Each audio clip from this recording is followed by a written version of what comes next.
E olha só, as investigações da Polícia Federal sobre os descontos em aposentadorias e pensões do Instituto Nacional do Seguro Social, INSS, apontam o ex-ministro da Previdência, Ahmed Mohamed Oliveira, como um dos pilares institucionais da fraude na Conafer.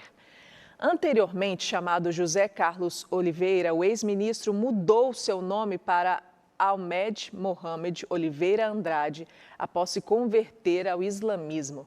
Ele comandou o ministério no governo do ex-presidente Jair Bolsonaro. Segundo a investigação, como diretor de benefícios do INSS e depois como ministro, ele autorizou repasses ilegais e recebeu vantagens indevidas em contrapartida. A investigação também aponta que ele, quando era diretor de benefícios do INSS, autorizou o desbloqueio e também o repasse de mais de 15 milhões à Conafer. Os policiais apontam que a decisão do ex-ministro foi realizada sem comprovação das filiações exigidas pelo acordo de cooperação técnica sobre o tema e sem exigir também documentos que comprovassem as filiações de associados. Segundo a investigação, a decisão de Ahmed possibilitou que a Conafer retomasse e ampliasse a fraude dos descontos em benefícios do INSS, com a inclusão de mais de 650 mil benefícios previdenciários. O ex-ministro foi alvo de busca e apreensão e terá que usar uma tornozeleira eletrônica. Na mesma operação, a PF prendeu o ex-presidente do INSS, Alessandro Stefanuto, que foi indicado para o cargo pelo governo Lula em julho de 2023 e demitido em abril de 2025, quando a PF apontou então a fraude. A investigação apontou que o ex-presidente do INSS recebia R$250 mil mensais em propina no esquema de descontos não autorizados nos benefícios de aposentados e pensionistas. Segundo a PF, o ex-presidente tinha influência na Conafer e recebia propina utilizando empresas de fachada como uma pizzaria, uma imobiliária e um escritório de advocacia. Também foram alvos de busca e apreensão o deputado federal Euclides Peterson, do Republicanos, e o deputado estadual Edson Araújo, do PSB. No total, a PF informa que são cumpridos 63 mandados de busca e apreensão e 10 mandados de prisão preventiva. A operação acontece em 14 estados, incluindo Goiás. Aqui no estado, Tiago Abraão Ferreira Lopes, diretor da Conafer, foi preso na casa dele em Itumbiara e, segundo a PF, tem a continuação disso aí? Então, o Tiago foi preso aqui no estado de Goiás, nessa operação, inclusive, da Polícia Federal. Bom, esse tema que é assunto para a gente debater, a gente está com uma CPMI, né, rolando também no Congresso, que analisa, ou pelo menos tenta pegar o depoimento de muita gente lá na CPMI, o que não aconteceu, né? Algumas pessoas não foram depor lá, né? Então, o Tiago, ele recebeu mais de 11 milhões, é isso, Gustavo? Mais de 11 milhões, 11,7 milhões de entidades, aqui, esse que foi preso aqui no estado de Goiás, né? Bom, professor, o que você achou desenrolar disso, né? Como eu disse, tem uma CPMI rolando lá também, mas a Polícia Federal, desde quando tudo isso explodiu, também está investigando o caso, né? Esse caso do INSS, ele demonstra uma coisa muito interessante. Ele me fez refletir muito sobre o cenário político burocrático do Brasil, tá? Eu vou fazer essa análise mais profunda, até para a gente sair um pouco do senso comum. Você pega, por exemplo, um ex-ministro do Trabalho, o Ahmed Mohamed. Você pega, por exemplo, um ex-diretor-geral do INSS, nomeado pelo Carlos Lupe, durante o governo Lula. Esse ministro do Trabalho e da Previdência, nomeado pelo governo Bolsonaro, tá? Sucedendo o Onyx Lorenzoni. O que a gente percebe? É que as peças elas mudam dentro de um tabuleiro que ele é organicamente podre. A estrutura toda já estava montada no sentido de dinamizar e facilitar aqueles que outrora eram trocados mantivessem aquela estrutura de organização criminosa. Então, o aparato burocrático, o aparato criminoso que se orquestrou para poder lesar velhinhos, velhinhas que trabalharam a vida inteira, dando seu suor, recebendo às vezes uma aposentadoria de miséria, sendo enganados no final da sua vida, acreditando em instituições que poderiam as beneficiar de alguma forma, poderiam facilitar a vida dela nesses trâmites burocráticos. Hoje a gente assina documento para tudo, né? Incrível, para qualquer coisa tem documentação.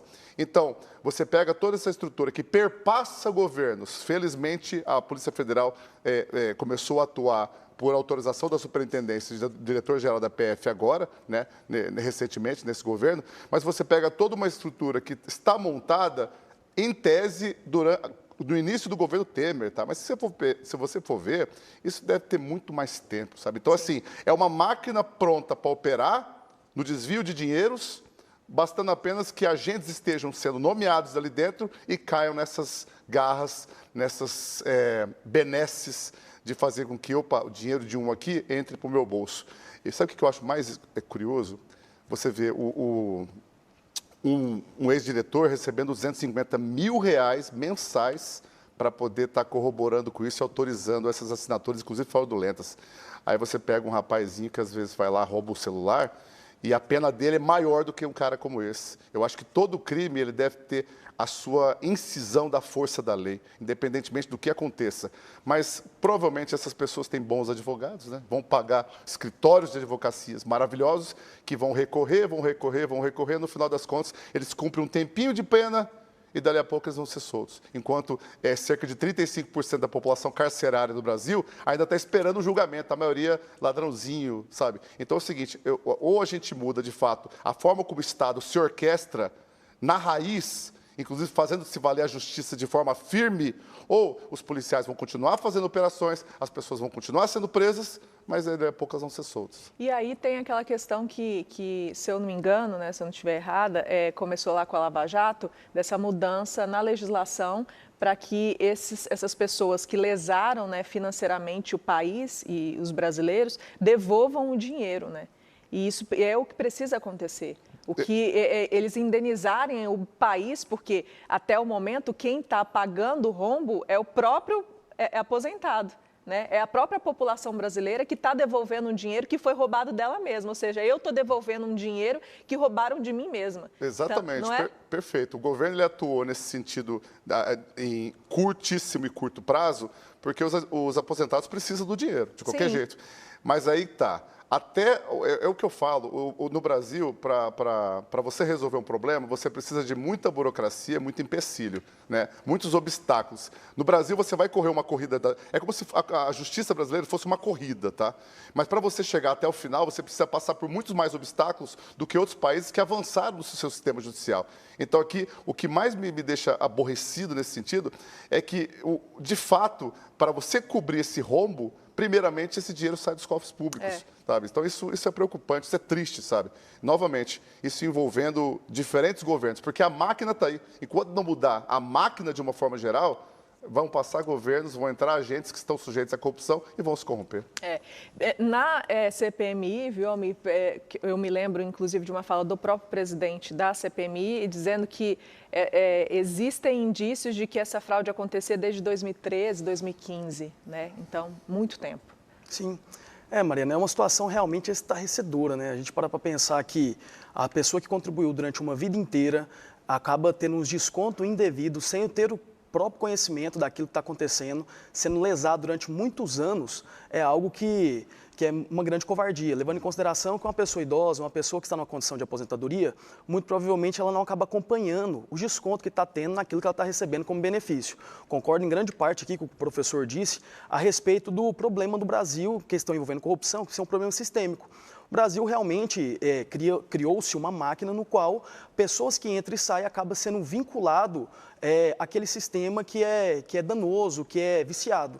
Às vezes a pessoa tem uma boa intenção de estar lá e fazer um bom trabalho, entretanto ele acaba sendo coagido em determinadas formas a estar dentro daquele contexto. Justifica a prática do crime, a prática de lesar a população? Claro que não. Acaba que maioria dos crimes, né, existe uma decisão por parte do indivíduo. Pode o indivíduo, por exemplo, sair da instituição caso ele não consiga trabalhar a partir daquela circunstância. Ninguém impede isso a ele. E nós percebemos que foi durante muitos anos, como foi dito, foi desde os governos anteriores, o ministro do governo Bolsonaro está monitoramento eletrônico, está sendo investigado, o atual presidente lá do INSS foi preso. Então a gente percebe que é um problema que se estende durante muitos anos e ainda bem, né, que a Polícia Federal está fazendo um grande trabalho e eu espero que de forma imparcial consiga alcançar todos aqueles que estão lesando esses aposentados e levá-los à justiça. Eu realmente não tenho político criminoso de estimação. Cometeu o crime, responda pelo seu crime, que seja garantido devido processo legal, contraditório, pela defesa, que as provas sejam apresentadas e, após isso, comprovada a sua culpa, que você pague a sua pena. Inclusive, é um dos problemas que a gente tem no Brasil hoje, que é o quê? A reincidência criminal. Percebemos que muito desse indivíduo já foi investigado algumas vezes, outros já foram até indiciados, outros foram denunciados. Entretanto, um outro problema, a burocratização do sistema de justiça criminal no Brasil é muito complicado mesmo. Por exemplo, esse indivíduo que acabou de ser preso através de uma prisão preventiva, ele vai ser submetido a uma audiência de custódia. A audiência de custódia tem que ser feito? Eu creio que sim. Apesar de ser policial, as pessoas acharem que policial é punitivista, eu sou garantista. Entretanto, nós precisamos de audiência de custódia para indivíduos que têm várias práticas de crime de forma reiterada? Não sei, a gente tem que avaliar. O problema realmente do Brasil é a burocratização. Percebemos um processo que se torna muito longo e, às vezes, realmente, por contratar grandes escritórios de advocacia, esse indivíduo acaba escapando de uma forma ou de outra. E é por culpa do advogado? Claro que não. É culpa de uma justiça que acaba sendo leniente com a prática do crime do colarinho branco e culpa também da legislação, do legislativo, que acaba não criando uma lei no intuito de fechar as portas para a prática do crime.